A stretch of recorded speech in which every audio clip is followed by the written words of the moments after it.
পহেলগাঁওয়ে নিহত বাংলার পর্যটকদের আর্থিক সাহায্যের ঘোষণা করলেন মুখ্যমন্ত্রী। বিতানের মা বাবাকে 10,000 টাকা পেনশন ও স্বাস্থ্যসাথী কার্ড দেওয়ার ঘোষণা করেছেন।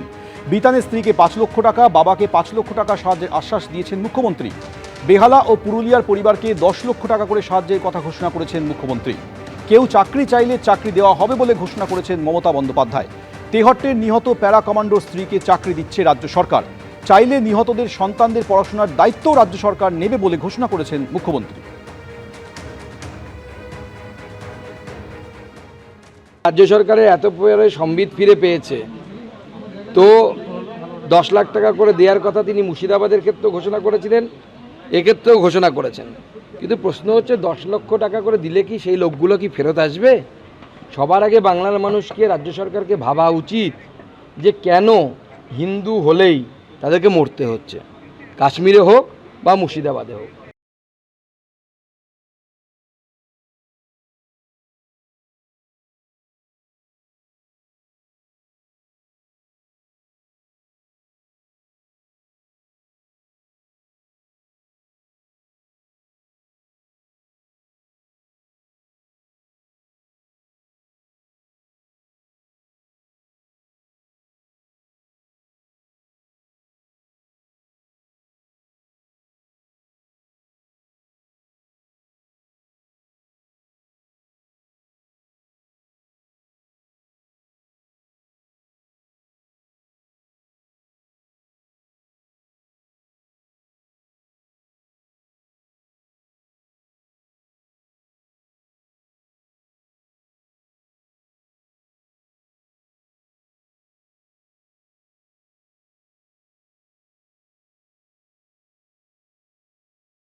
কুণাল ঘোষের কাছে 2016 শারীর শিক্ষা কর্মশিক্ষার চাকরি প্রার্থীরা। বিকাশ রঞ্জন ভট্টাচার্য, ফিরদৌস শামীমদের বিরুদ্ধে মামলা করে চাকরি আটকে দেওয়ার অভিযোগ।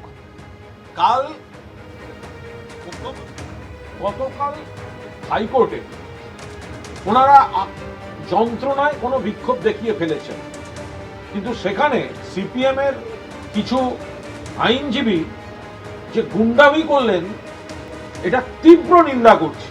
বিকাশ রঞ্জন ভট্টাচার্য তারা একটা সময় ওদের পক্ষে ছিলেন, ওদের আইনজীবী ছিলেন। কত টাকা নিয়েছে?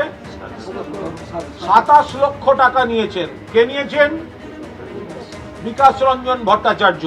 তাদের চাকরি আটকাবার জন্য আপনি অন্য জায়গার মামলা করছেন। এটা কোন দেশের প্রফেশনালিজম? এটা কি করে হতে পারে? বিকাশ ভট্টাচার্য কোথায়? জবাব দেবেন। এদের সঙ্গে কেন ছিলেন? আজকে বড় বড় কথা বলছেন। কুণাল ঘোষের কাছে আজ গিয়েছিলেন 2016 শারীর শিক্ষা কর্মশিক্ষার চাকরি প্রার্থীরা। বিকাশ রঞ্জন ভট্টাচার্য, ফিরদৌস শামীমদের বিরুদ্ধে মামলা করে চাকরি আটকে দেওয়ার অভিযোগে তারা সরব হয়েছেন। পাল্টা কি বললেন বিকাশ রঞ্জন ভট্টাচার্য, শুনুন।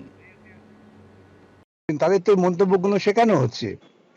আমি যদি কারো হয়ে মামলা করে থাকি, আমি যদি আমার ফিজ নিয়ে থাকি, তাহলে আমার যতগুলো মামলা হয়েছে ফিজের পুরো টাকাটা হিসেব দিতে পারবে? ওরা যে বলছে টাকা দিয়েছে, ওরা কে টাকা দিয়েছে, কাকে টাকা দিয়েছে, কোন মামলায় টাকা দিয়েছে বলতে পারবে? আর মামলাটাকে বিনা পয়সায় হয় নাকি? কোর্টে মামলা দাখিল করতে গেলে খরচা লাগে না? জুনিয়র যারা কাজ করছেন তাদের ফি দিতে হয় না? চেম্বারে ক্লার্কদের ফি দিতে হয় না? সুতরাং কুণাল বাবুরা হয়তো চুরির টাকা আছে অধিক, তাদের অনেক আছে, তারা হয়তো সেভাবে ভাবতে পারেন, কিন্তু আমার জুনিয়রদের তাদের খেটে খেতে হয়।